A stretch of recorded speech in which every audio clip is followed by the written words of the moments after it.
My health world, namaste, enlightenment. Namaste, beautiful yogis. Welcome to a very special podcast of My Health World. We have three yogi sisters who've joined together. Marie just said before we started recording, there's a master plan happening because there was synchronistic events that led the three of us together, which we won't bore you with the details, albeit to say we knew we needed to have a chat. And I also won't go into too much of an introduction with these ladies because, of course, we are going to share their links and you're going to hear more about their work as we get through this, which I know will be an amazing chat, an enlightening chat.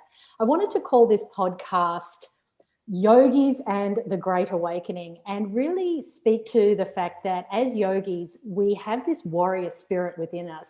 It is the reason why there are multiple warrior poses within our yoga asana practice, because it really is about, at this point in 2020, taking up the sword of Excalibur and just chopping away like a warrior what is no longer serving our highest good.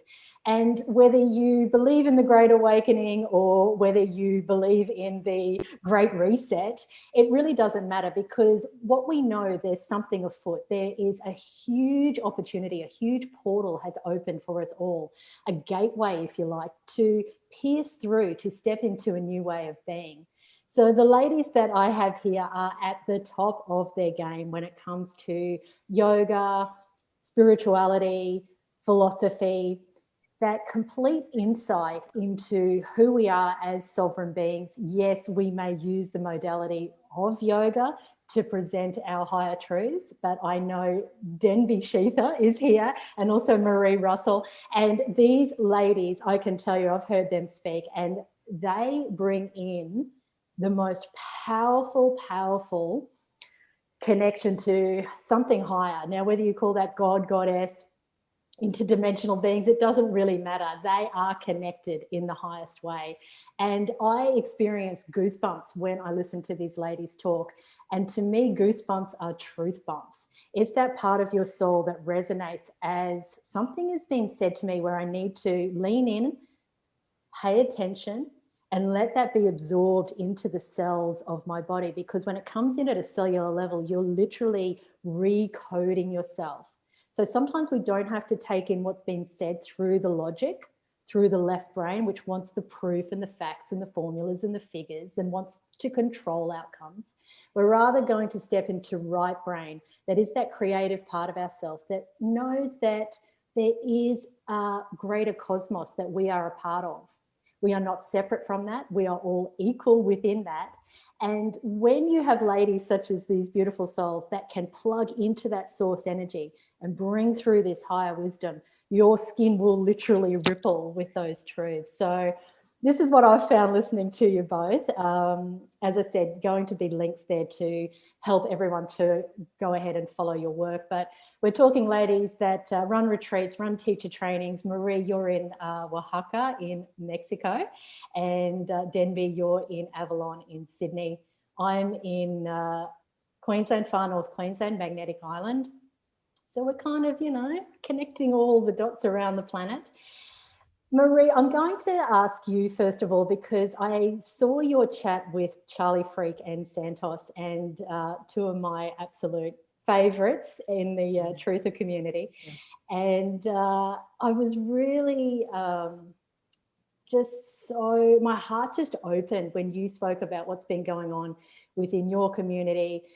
Can you speak to some of the resistance that you've encountered? Because I'd like this chat today to be about both the resistance that we're finding within our yoga community, but also those who are choosing to maybe look beyond some of the dogmas within yoga and to step into a new sovereign way of being and to trust our higher knowing in this moment. Yeah, gosh, I'm a little bit blown away. I'm delighted to be here. Thank you for having me. I loved everything you just said. The truth bumps. Whoa, I'm so taking that. I will always give you credit for that. But gosh, isn't that the truth? That it's like that's how this information feels. And anytime I get to the privilege to be in the presence of other truth seekers that are out there and really sharing, it gives me goosebumps, truth bumps. I have to rework that. But yeah, it's just fascinating. And it's wonderful that something like resistance and something like upset and all of the things that we generally don't like to experience are actually there to clarify and to clean out some of the things that we need to remove from our fields. And nowadays, ever more particularly, there is a sifting happening in all of our relationships that when we're going through it, it's certainly not fun. No one enjoys it, but there's something that happens and we come together with different humans of a different level. I don't want to say we're better, but there's something that resonates in a deeper way and in a more heartfelt way. It's immediate. It's wonderful. So I guess for me, yoga has always been about yoga in and of itself is a rabbit hole. So like, you when I first came to yoga, my teacher training was amazing because I basically fell in love with my yoga teacher who was 30 years older than me. And that was the taboo. Like, oh my God, you're the teacher and I'm the student and this is, unethical and all of those things. But one of the things that I realized really clearly when I saw that that's what was going to happen, I said to him, he said to me, his name was Larry Schultz, what do you want in your life, Marie? I was 24 at the time. I said, well, I want to be happy. And he's like, great, what else? And I was like, well, I want to have a partner that loves yoga and spirit and, God and all that. And he's like, great, what else? And I said, maybe a couple babies. I don't know. I want to live in San Francisco. I kind of like it here. He's like, do you want to do that with me? And I was like, no, like, you're my yoga teacher. Oh my God, like, this is so bad. Why are you, what? This is, that. And he said, well, why not? You're my yoga teacher. And I was like, and then he goes, well, I said, well, I'm 24. I mean, you're 30 years older than me. He goes, you believe in age? You think age means anything? And I was like, oh God, I could feel, it was like getting red pilled. It was like, oh no, if I practice this yoga, like if I really go here, I'm going to have to let go of what I think about age. And that was uncomfortable at 24, right? Then I said, well, we're different religions. My parents will kill me. Like, and he said, you think God has one name? And it was just like, wow, okay. I knew in that moment that I had to do it, just like I had to come out about all of the things that I'm coming out on right now. I had to do it. I didn't want to. I knew it was going to be transformational. But again, for me, that's what yoga is about. If you're the same person you were, 7 minutes ago, then it's not working. It's a constant transformation. And so that's really what kind of started with this is I've always asked yoga for more, and I think that we owe yoga more too, because it's given me, my God, my life. I made that decision. I came from a small city in Ohio, from a very strict, religious Lebanese family. And, here I grew up in the church. And the next thing I knew, I was like partying in San Francisco with all these awesome people. And then I traveled the world, and yoga, my goodness, has given me everything. So for me, it's constantly saying, all right, okay, I'll surrender more and more into this practice. And I don't know if that answered your question, but that's part of what I believe it's about. And then from there, yeah, the resistance to that is always present because people are always like, well, you're crazy. What are you doing? Marrying this guy, or what are you doing? Doing this and that. And so I guess I'm used to it. It doesn't make it any easier, but I think I get through it faster. And that's an indication I'm going in the right direction. So I'm not as like, I just kind of like, oh, okay. And then I recalibrate and I'm like, fine, I get it. It's fine. I got to go. I love it. There's that traditional saying in yoga, neti neti, which translates as not this, not that. So every time we try to label something outside of ourselves, so as you've just said so eloquently about the age difference, well, not this, not that, you're not that age, he's not that age. That's just a numeral that we assign in how many years we've been on the planet. in this particular incarnation, we're ancient beings. So actually, we've got to break down all the constructs and all the labels. I'm not a white Australian. I'm all that is, ever has been, and ever will be. So are you. So is Denby. And so it can be challenging. But I love that story, Marie. That's amazing. What a great introduction into the world of yoga, to just break it all down. And so now you're a real leader in this movement of assisting other yogis who want to break free and who want to trust this, and I'll call it the Great Awakening for want of a better term, just to denote what we're speaking about today. Dare I say it, people who like Trump and believe that he's a light worker, and why not? Why aren't we allowed to believe that? You know, why can't we just trust that knowing and that deep heart within ourselves that says this is truth for me? It doesn't matter if it's not truth for someone else. And if it's truth for us and we have that courage to speak out at that time, maybe then there's others who were just a little bit nervous about saying, yeah, I really love Trump too, and that they can get on the bandwagon or get on the train or wherever it is that we're all going into this new 5D vibration. Denby, what have you experienced within your yoga circles about because you're very outspoken as well, and I love reading your posts and watching how you respond with such kindness to people who even, I wouldn't be so kind.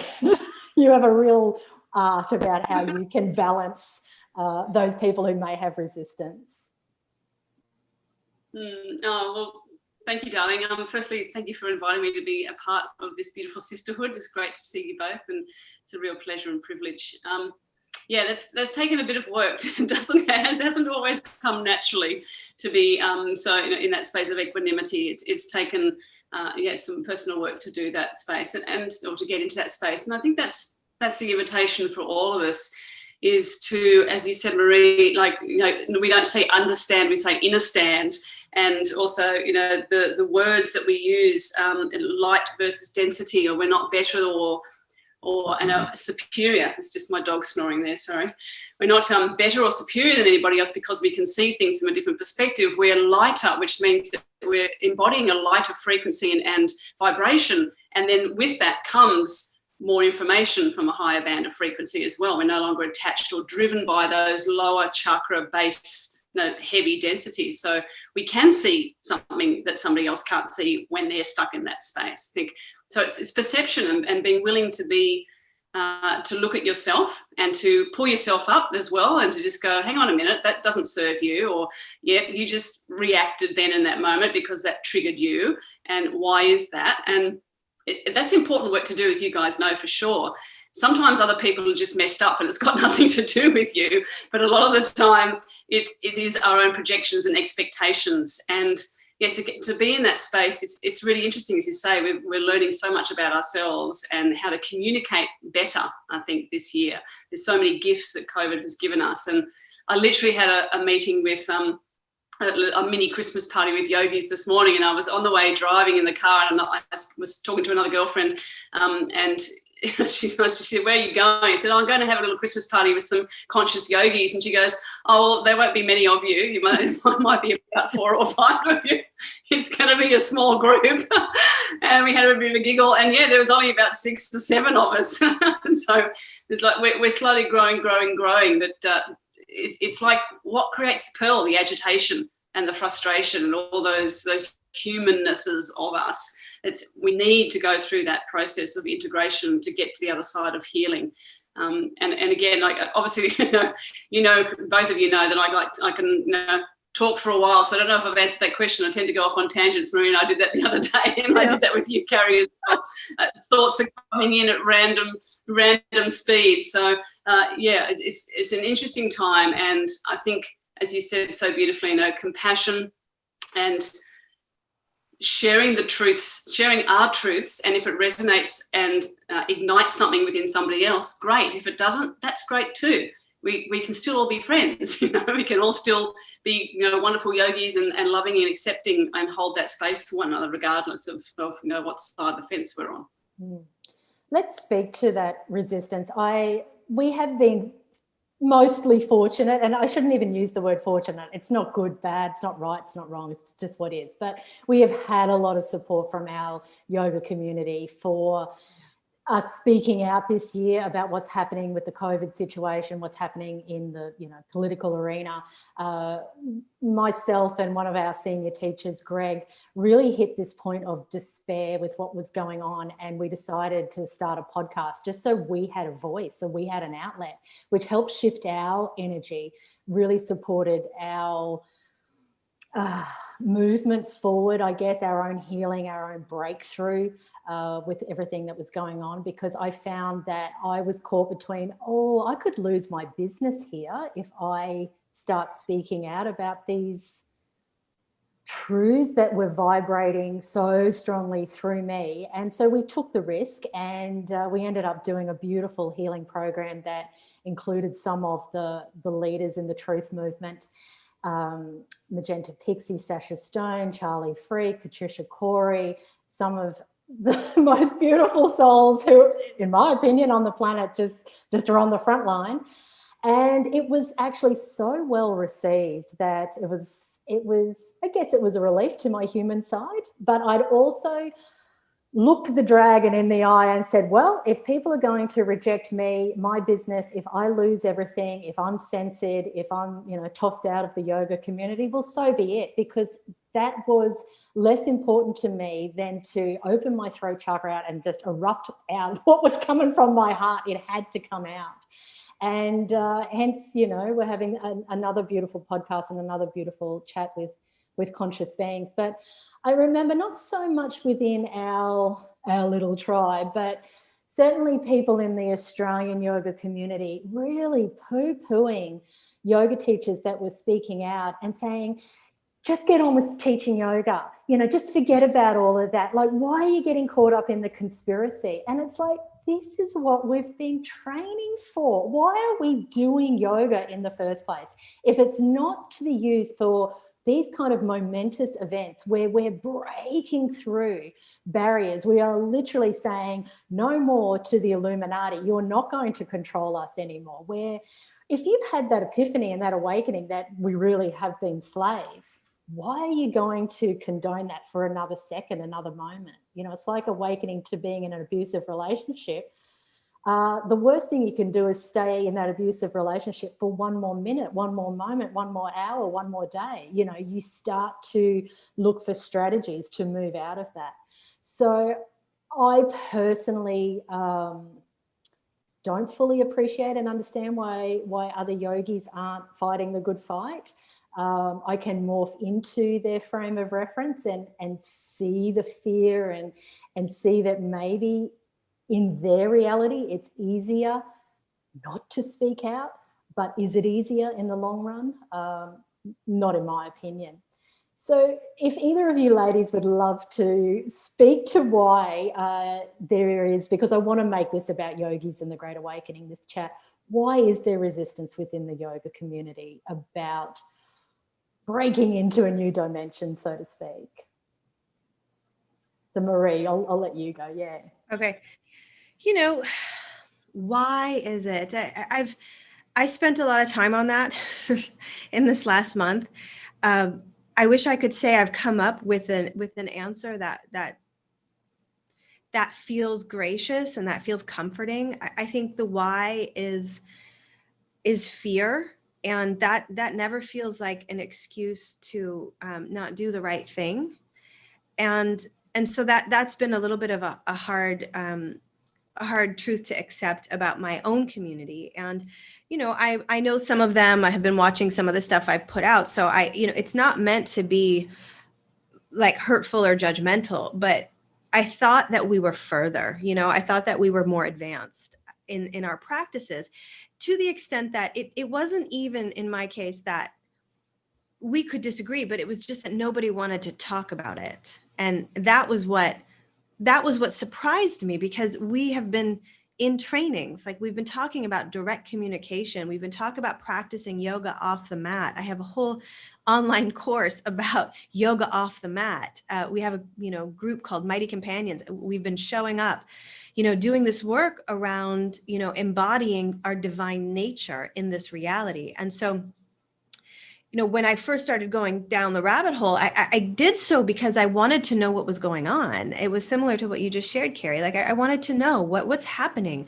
And so I started speaking about it, but it was almost as if people couldn't understand how I could talk about forgiveness and Donald Trump. Like it just, the two didn't go together. So it's very difficult because I think people are so programmed and so afraid of changing their minds.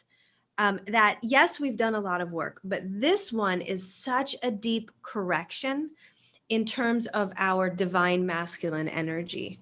And so many people, and Sasha said this on the talk that we did, and it really resonated with me, that, we're so much more comfortable with the toxic adapted masculine. We're just more used to that. We've accepted it. And so if we could even potentially see that here's, a patriarchal figure that's actually doing the right thing, that's difficult, because not only have we been shown since the beginning all of the things he's done wrong, and been trained to really despise this person. And when I first started coming out, that's what I said, Carrie. I was like, guys, like, if you have hate, you have hate. Whether you're saying it's because he didn't do the right thing, it's like, what makes us think that we have any idea what happens in a house like the White House? Seriously, has anyone even been there? Has anyone talked to anybody that's been in there? Like, seriously, get real. You don't know what's going on there. So how do you really know, where is your evidence to be so hateful outside mainstream media? And media also includes all of those magazines and all those online things. So basically, I think people are really afraid. I think they're more comfortable with, low levels. It's not great, but it's fine. It's fine. At least we can do our yoga trainings, and at least we can all, be in our own clique and all do our own thing. But the bottom line is that this is about expansion. Like, we talk about all beings everywhere being happy and free. Like, there's no other purpose for yoga than that. And here we are. Like, it's not okay, just me and my little family and our little clique here, happy and free over here in Oaxaca. Like, what about the children? Like, seriously, that enraged me to a level that I couldn't believe anyone wanted to talk about anything else. Absolutely. I was just like, why are we, like, I can't. And so I was trying to sell my courses. I was trying to do all that stuff, but it just got to be like, this just feels like I'm a fraud. And I can't not do this anymore. And I took a major hit. I mean, my community, like, my whole business is getting restructured. It's a blessing. It's perfect. I'm so grateful that you didn't have that experience and it was well received. I really felt like my community has always called me the lighthouse. So I always say to them, guys, I've never steered you.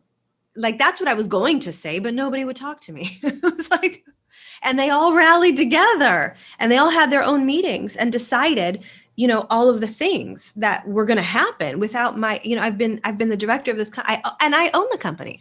So like I own the company, like it's in my name. I've kept this thing going for 10 years. You're a part of it. I'm super grateful. I love you, actually.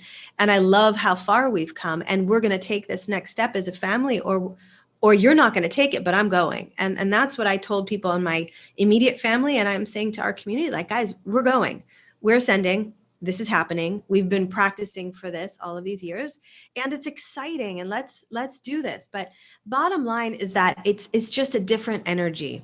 And yogis, I said this in our talk yesterday, Denby, like, yoga can strengthen your ego or your spirit. And what happens so often is because our egos know all of the spiritual language, it's like they were calling me out like spiritual ego, but I was just like, I see it. I'm not even going to defend myself at this point. Like, there's nothing to defend, because it's all light and love is not going to work anymore for me. And I've already know too much. I already went through the rabbit hole. Like, yeah. You're going to come out. Everybody's going to come out, but you have to go because you're a part of it, and you got to pull your piece out of that. Like, you got to unplug from that matrix.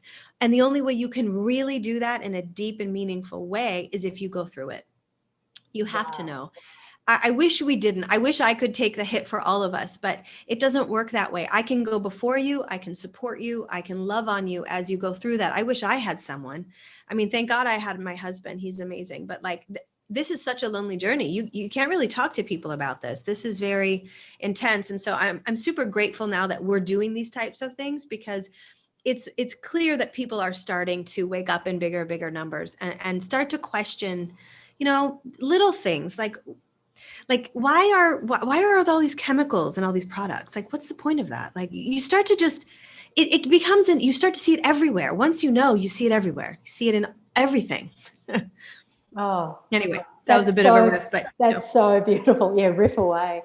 And it's really why I wanted to reach out to you, because when I heard you speak to these things in that other interview, I just wanted to reach through the screen and give you a big hug and say, hey, we're here. We're here. We're with you. Absolutely, we are with you. And I'm super grateful. Like, it's amazing that this is happening. And so that's the miracle in everything. There is no loss. Loss is an illusion. Everything is for the highest. Everything is for what's a win-win, And so however this thing plays out, I know that we're going to win. And I just believe that. And I want that for everybody. And whether it's through me or somebody else, and that was the time frame, then so be it, but holding on is never a good idea. And power to you for just going your own path. I mean, like, just courageous warrior, just step through the gateway and just wings are out, that's how I see you. So yeah, it's just extraordinary. Denby, I'd love you to expand a little bit further on what Marie touched on, getting into those murky waters with the child sex trafficking, and I guess why for we women, goddesses incarnate in a human form, why we will not tolerate, that fierceness comes through us. We will not tolerate anyone abusing our children. And once, these horrendous, horrific facts come to our awareness, how there's no turning back. And you and I, because we're all been interviewing each other, that's how it's going, but you and I had, talked about that in our interview. And you've just got such a powerful insight. If you wouldn't mind speaking to what you knew, the downloads you had, even as a little girl, so how that's sort of encoded in you and part of your mission here in this lifetime. Sure, darling. Beautifully said, Marie, again, before I go on. And you say a lot of amazing things, but when you said, we know the yoga, it's like, do we know the yoga? Do we actually know the yoga? Like, we're really seeing who knows yoga and who doesn't now, and who's willing to go that next level. Like, do we know all the 8 limbs? I certainly don't know. I haven't reached that samadhi point where I can just sit and meditate myself into nirvana. Has anybody else out there? The point is that we're on a constant journey, yeah, and that we're learning and expanding, as you said, Maria, ourselves constantly. That is what we signed up for. That was the fine print in those yoga teacher trainings, and when we had that cathartic moment in our lives and went, okay, well, I'm just going to show up to the best of my ability and just deal with the shit that comes as I can. I'm going to use yoga as tools to help and support me do that, and hopefully change my perspective along the way. So, do we know all that we can possibly know? The answer to that is no, of course not. We're works in progress constantly. I was awake, for want of a better word, because it's and I have used the word asleep in the past, and I've apologized for that as well, of course, because it does separate us by saying, these people are asleep and these people are awake. So probably disembodied, and embodied is maybe a little bit more compassionate in that space, because we're all learning constantly. So I was embodied, and I was conscious of all these things from a very young age, from probably in my early teens, my tweens, when I started having contact with entities and ghosts, and I saw my late aunt, and I was like, I've always had an invisible friend, like most of us did, but suddenly there was someone standing right next to me, and I was speaking to them, but I knew that they weren't actually a human. So that was pretty wild, to be able to try and digest that, but then also decipher what that meant, and then what it meant as to who I was going to be in this lifetime. So my whole life has been a series of those sorts of experiences, and then growing into the shamanic path, more so using yoga as a tool for that, more as a physical and energetic support. But as far as I'm the same with you, Carrie, as well. When the child sex trafficking, the satanic rituals, all all the vampire movies and all the horror movies that we've seen over the years, to people watching, listening, they're real. That shit happens, okay? And I think definitely because we're probably targeting mostly Australians here, although there'll be lots of people watching this, the Australian energetic and certainly the yoga community really does need to face the reality that our government is based on pedophilia, and that child sex trafficking and satanic blood ritual exists, that they do not have our best interests at heart. So you don't need to be a yogi or a teacher or a student. You just need to be a normal, decent human being that has to wrap their head around that in some way to understand that these atrocities have been going on for centuries. And to call it out or to just attach it to Q or something else or blame it on whatever's going on with Trump and the political agenda in America is really extremely naive, very, very naive, I think. And that's the challenge that I have had, because from the very beginning, I've come out and I've said those things, and I've just put it on the table and said, well, in my experience, and I've been doing this work for 25 years, so I've got a bit of experience up my sleeve. And just because I can see, like we said before, Marie, I have a lighter perspective. It doesn't mean I'm better than anybody else, because we're all equal, but I have certain skills and I have had certain experiences that lend me or have given me information, so I can see things that can help, that I want to share with other people. So if somebody else was to come to me and tell me some of the stuff that I have been saying to people, for example, that were existing, I wouldn't instantly just poo-poo it and shoot them down or accuse them of not being yogic or crazy or whatever all those things that we've all been accused of. I'll be like, oh, okay, rightio, well, I'm going to go and investigate that, or I'm going to consider that. I'm going to have a conversation, a debate with this person or about this topic to try and understand a little bit more, so I can then make an informed and conscious decision for myself, rather than just follow, again, out of fear, what makes me feel comfortable, what I'm willing to sacrifice and not open up to, so I can protect the little realm or the little world that I've created for myself, which is, my business and my community and my family and all that. That's all important, and we should be looking to nurture those things. But again, that's attachment, and life is change and death is change, and this is what we're being invited to embrace in this year in particular. So stepping out of the box is actually, that's the only way that any of us are going to be able to expand. You can't expand inside the box, You'll start to just poof up, and it'll blow up at some point in your face.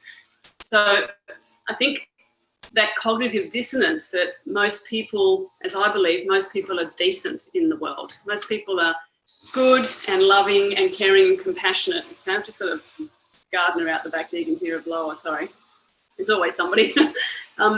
So that trying to wrap their heads around the fact that there are people that are that evil and nasty in the world that would do this sort of stuff, that flicks a switch in the yogi in particular that just goes, oh, I'm just going to apply all this love and light and all these principles of like deflection, essentially, if they haven't gone or lived long enough on that yogic journey. If they haven't gone past the asana limb, basically, they haven't gone into the pranayama limb and further on to pratyahara and detachment, etc., as you know, then they are just going to be stuck in that little box of the physical and what I can relate to. And again, what makes me feel safe. And as I said, those things are happening.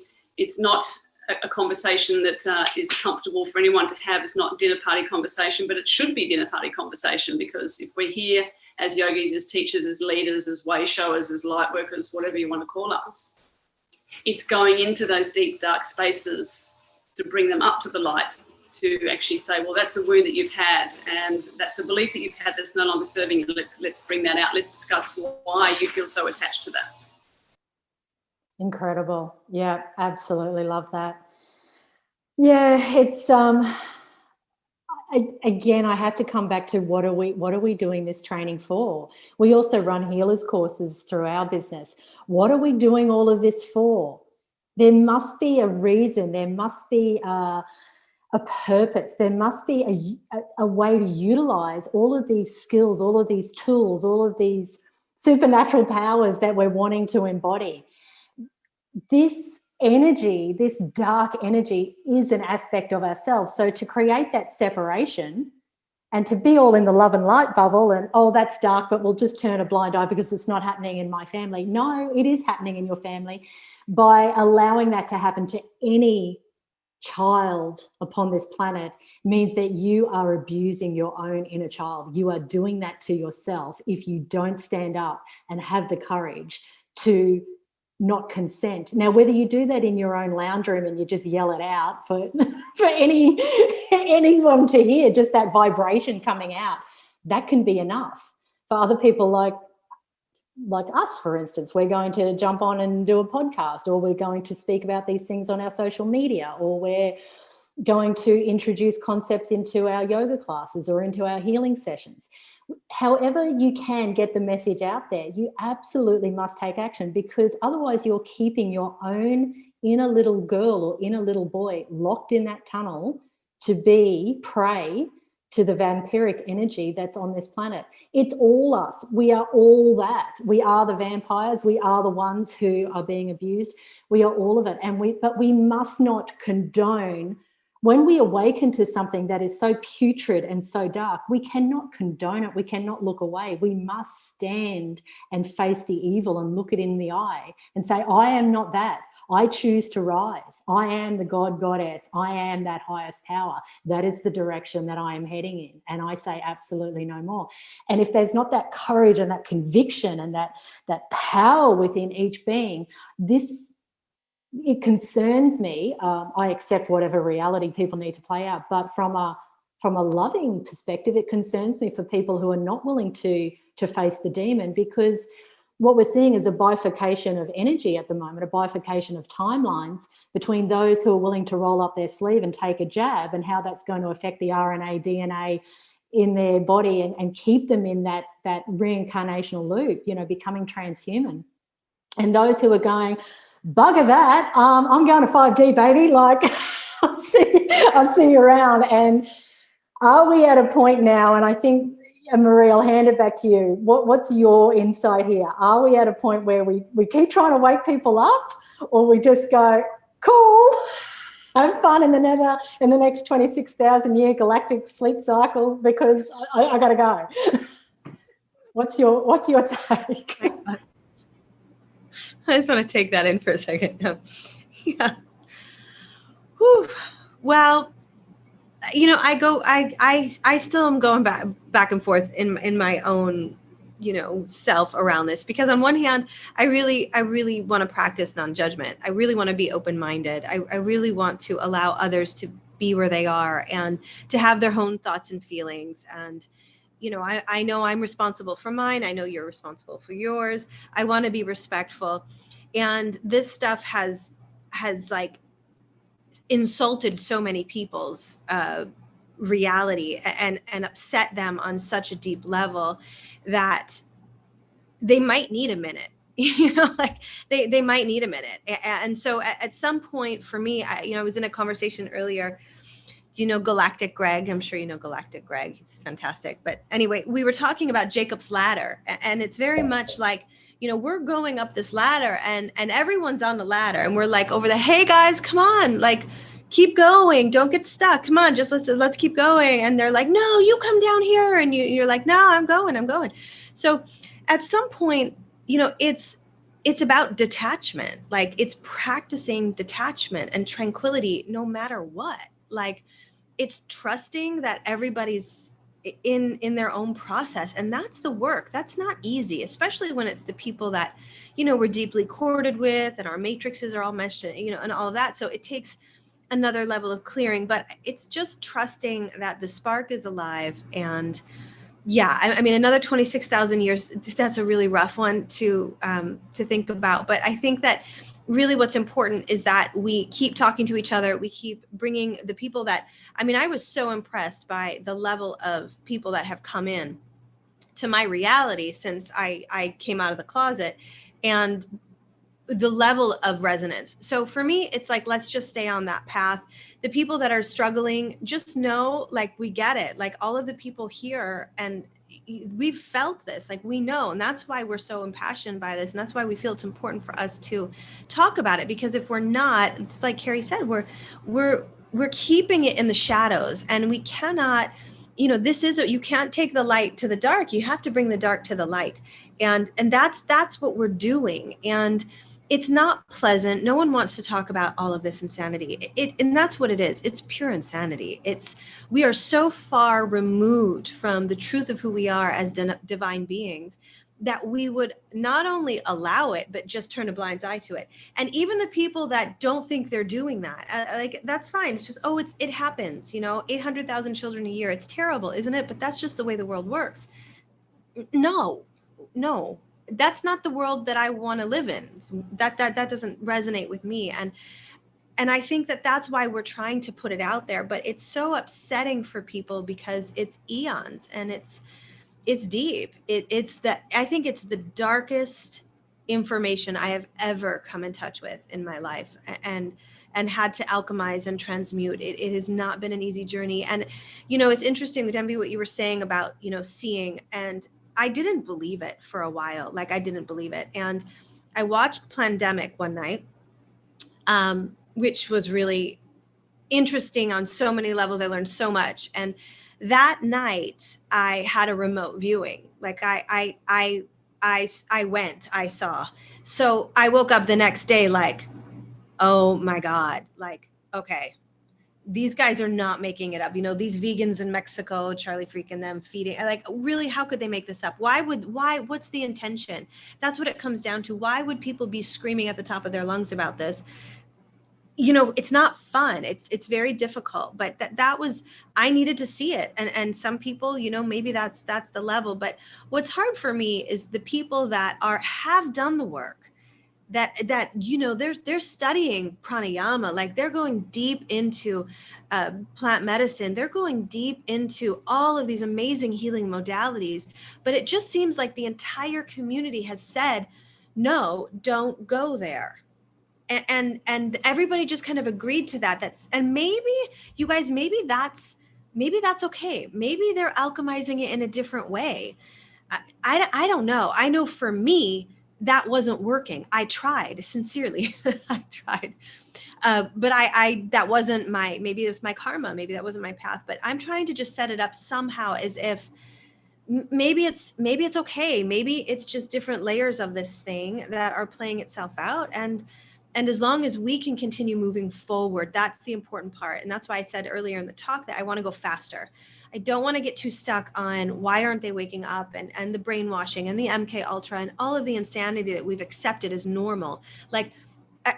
I'm over it. I'm already on the other side of that. And if you don't want to talk about that, then I don't have anything to talk about anymore. And I'll be kind to you, but you just don't know yet. And that's okay. Biden 2020. Okay. Okay. I don't have anything to say anymore. It's it just gets to a place where it's if you can't see what's going on, then okay. And maybe you don't have to. I don't know. I did. I really did. I had to go through that transformation and accept the fact that Donald Trump is actually on the right side of things, 100%. And I wanted to put my energy in that direction. I wanted to support him, just even energetically. I wanted to be grateful. Christ, where's the gratitude in our industry? Thank you, brother. It must not be an easy gig. I mean, literally, who wants that job? And to be just so, accustomed in our, self-righteousness is very disappointing. But again, if I play disappointment, I'll go into expectations and then my energy gets wrapped into it. So at some point it's just, look, I'm going to vinyasa. You got to move that energy. Wow, I just had a big light bulb go off when you said that you don't even need to worry about the why. You've gone past that. So you're just vibrating in your vinyasa. You're over here, moving the energy, getting back in flow.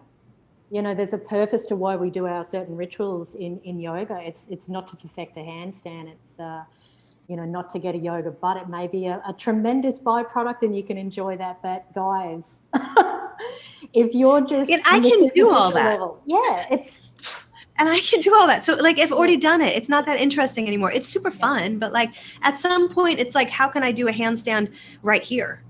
Right here in this moment when everything's coming at me? How am I going to stay in my center? How am I going to defy gravity in this moment? If gravity even exists, God knows everything is 180 degrees upside down. And that's the fun of it.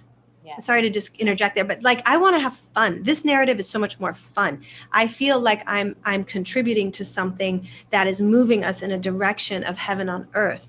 I mean, my goodness, what a privilege. Wow. That's just divine. Absolutely beautiful. Yeah. Wow. Getting those truth thumbs. Can I jump in there, Please, Carrie? darling, go for it. And beautifully said, Marie. And we talked about this in this little gathering this morning, is that we can, because I'm at the same space where you're at now, where it's just like, yeah, whatever, you know, nothing would surprise me. You know, the aliens literally could jump down here and into the back of the gardener's truck and say, hey, Denby, let's go. And I'd grab the dog and my son and I'd be going, yeah, awesome, great. No, nothing would surprise me. But to get to this point, to this place within, with authenticity and integrity, which is the very key, obviously, you've got to go through the wormhole. You've got to go into the whirlpool. You've got to go right back down to the toilet, be sucked out, spat out, go through all those different layers of yourself and into the murk and all the crap. And that's what healing process is. You can't get to healing unless you go through the narky stuff. You've got to pull the Band-Aid off, you've got to clean the wound, let all the pus come out, all that stuff, all the memories, all the trauma, all the inherited crap you've carried for your family, all the ex-boyfriends, this, that, and the next door, ex-girlfriends, whatever. And then you can come to a space of peace and equanimity, and you can be the eye of the storm in the center of that. And then all that shit, that whirlpool can go on around you. And then you can choose if you want to interject or say something or engage, or you can just be in that space. But you've got to go through that process first. And because otherwise you're spiritually bypassing, yeah? You're just going peace, love, among beings, or you're going the other end of just like way too hardcore and you get sucked into all the darkness and you become it. There's a fine line, as you guys know, of going into that work and then also being able to pull yourself out of it and go, okay, I know enough now. And I don't need to keep re-traumatizing myself by going and looking at videos and by watching another movie and I know this shit's happening and I'm just going to have to integrate and process that as best as I can and then shift my vibration, shift my frequency higher, higher, higher. I mean, we talk about next level in the spiritual community all the time. Very few people know exactly what's involved with next level. It's just a word that's spat out, but it's the next experience of embodiment that very few are actually getting to. And I'm not there either. I'm still working on that part. I'm not saying that I've got it all figured out. I certainly don't. But I'm willing to put my hand up and go, yep, struggling, help, oops, made a mistake, or, to be humble and just go, oh, shit, yeah, well, I followed that and that wasn't correct, and to own it. And I think that we're sort of getting to a point with our yoga, a certain level of self-development, and then we stop. And we get the fit body, or we clear the surface of what the mind tells us what needed to be healed and what brought us to the mat, and then we kind of stop. We get comfortable, and we need to keep going. We need to keep going, as you say, Marie. Keep moving forwards, keep challenging, keep moving forwards, keep maturing. I don't see that. I'd see that as part of the issue, Carrie, of people not being able to face the stuff that is like, hello, right here. And within themselves, as you say. Yeah. Oh, that's just so beautifully said, both of you. Wow. I'm going to watch this a few times just for my own, keep the light bulb on. Yeah, powerful. And I really hope that those who are listening to this, who just need that little bit more inspiration to have the courage to do the inner work, to speak out in a loving way, but also in a fierce way, that they can take inspiration from these divine souls who, on the front line, ladies, on the front line with the Excalibur sword. I always have that vision of the Excalibur sword. I've never had it before, but this year it's right there with me. I just see it. Ooh, it's like, a cross almost, like I'm holding it and it comes out at the side, and it's that Christed light. It's that Christed flame. It gives me strength and it gives me power. So everyone, ladies, men, use it. Children, use it for your own personal power to raise your frequency up, to face this darkness that's coming at us. It's no longer a fairy tale. It's here. It's in the third dimensional hologram, which we call life on earth. We can still understand or understand then, because it's a hologram, that there's an aspect of it that's not real.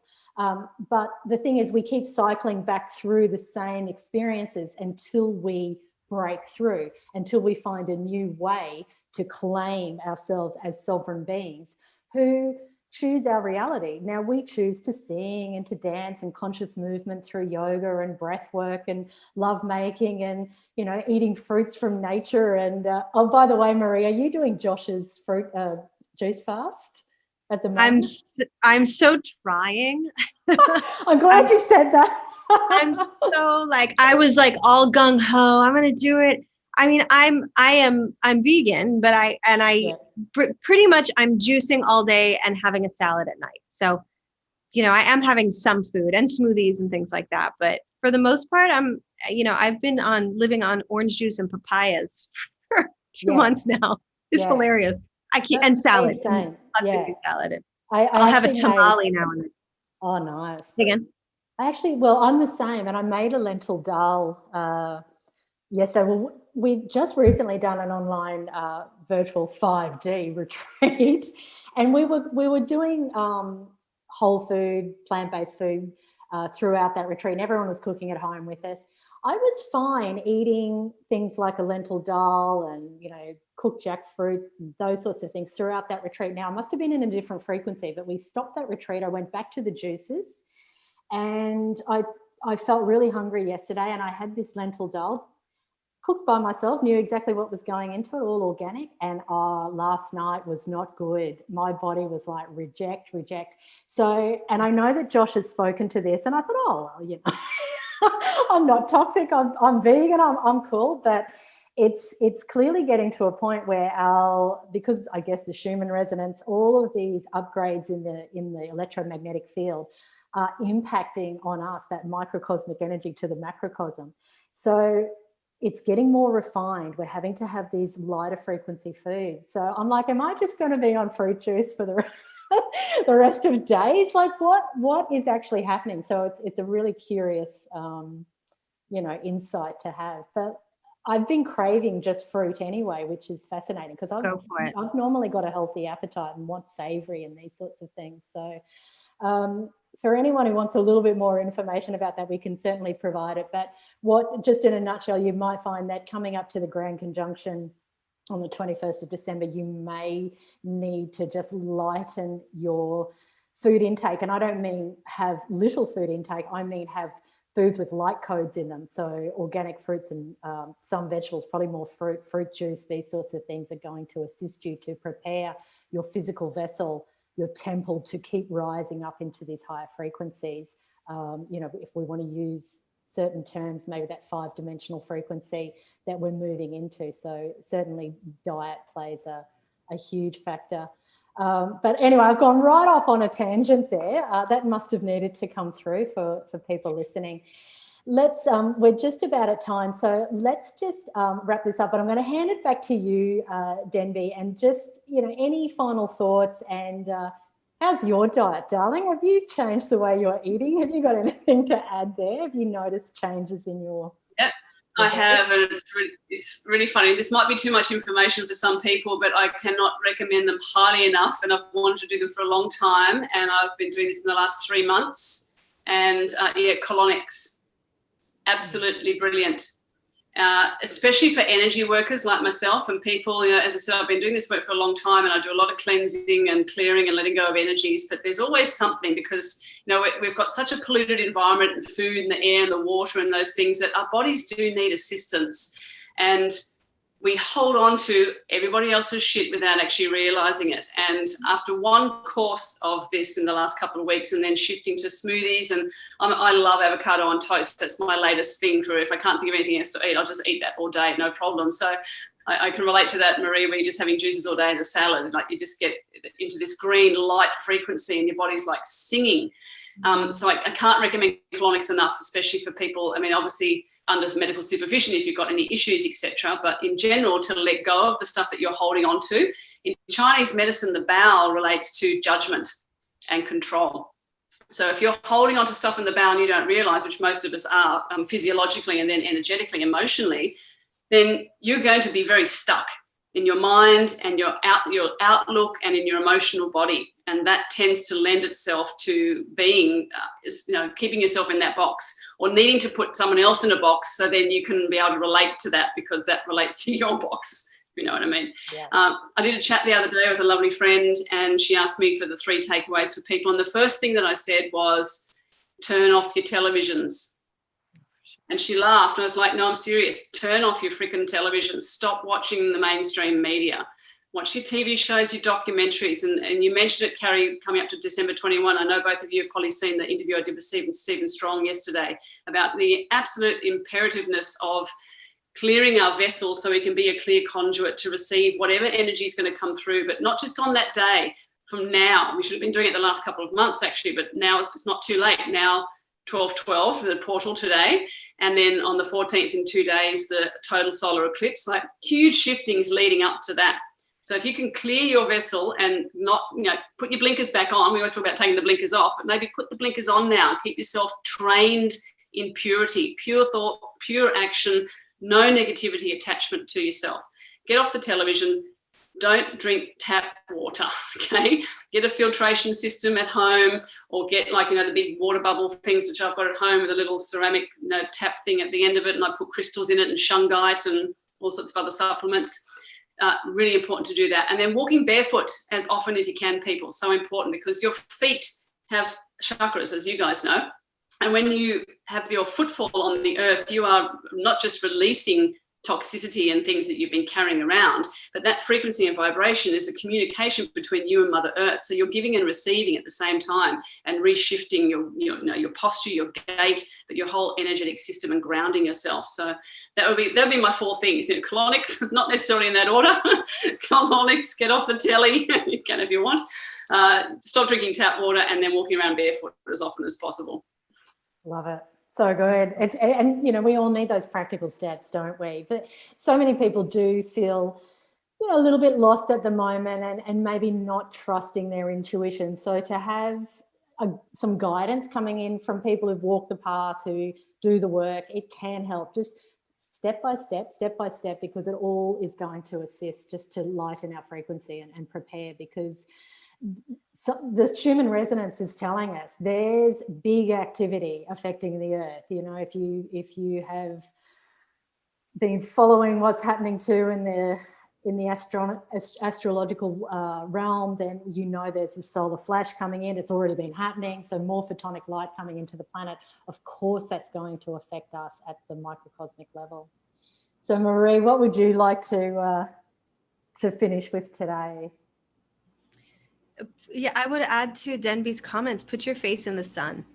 I think, don't worry about all the sunscreen, all the stuff, just for a little bit. Get your face in the sun, sit in the light. I know that it's hard for a lot of people in colder climates right now, but I know for myself, I need sunshine every day of my life, and bare feet and all of that. And I think just really, trust yourself, get quiet, lay down, take off the pressure, really lay down. I'm not joking. Lay down, listen to some meditative music, put your hand on your heart, ask for healing, ask for any energies to be removed from your field. Now is the time to really connect to your insides, your loving feminine energy. Let the mother hold you. Lay down on the grass if you can, whatever you can, even if it's cold, just a couple moments to really feel the support of the mother. I think it's very important right now to rest and to just let it be, let it be. I love that. Yeah. Nature heals. Yeah. That's all. It's so simple that we've forgotten who we are. We've allowed science, and not the pure sciences of astrology, but we've allowed this pseudoscience to be our God. And we're looking for answers constantly outside of ourselves from so-called experts, who, as you said before, Denby, hey, these governments do not have our best interests at heart. Well, not here in Australia anyway, and most countries in the world. But nature heals. You are part of nature. Return to that innocence. Return to that simplicity. Like you said, Marie, put your face to the sun. Why aren't we worshipping the sun? Why are we screening ourselves from the sun? And now good old Bill Gates, he wants to send some dust particles up to shield the sun so that, you know, we can stop global warming. And look, I just have to laugh, to be honest, because I read things like that, and I truly, and I say this with love, I truly don't appreciate how anyone can't see right through that and just see that as a massive joke. How can that serve us? You know, the sun is the life giver. Even, you know, again, because we're making this about yoga today, why do we do Surya Namaskar again and again and again and again? We are worshipping the sun. We are worshipping the solar power. It is so beautiful. So yeah, it's a nice way to finish off, just to return to innocence and return to nature. And once you do, and Denby, you said it so well before, like, get in and do that purging, do that healing work, you know, no bypassing, just sitting in it. And you will then rise your consciousness, rise your kundalini. You will meet the creator within in this light of God here. We all have it. We all have the technology here in the third eye portal. And then we know what we know. That's all there is. We know what we know, and we move forward with that knowing. We have an expanded heart center. So whatever we do comes from a place of pure love for ourselves and for all beings. It's so simple that maybe we're missing the point. So let this be the reminder to all our listeners today that we're returning. We're just returning to simplicity and to our innocence, to our true nature. So I want to thank you, goddesses, so much. Yeah, just such pearls of wisdom coming through both of you. And we'll say goodbye for now, and hopefully reconvene another time for another good old yogi goddess chat. So namaste. Much love, everyone. Much love.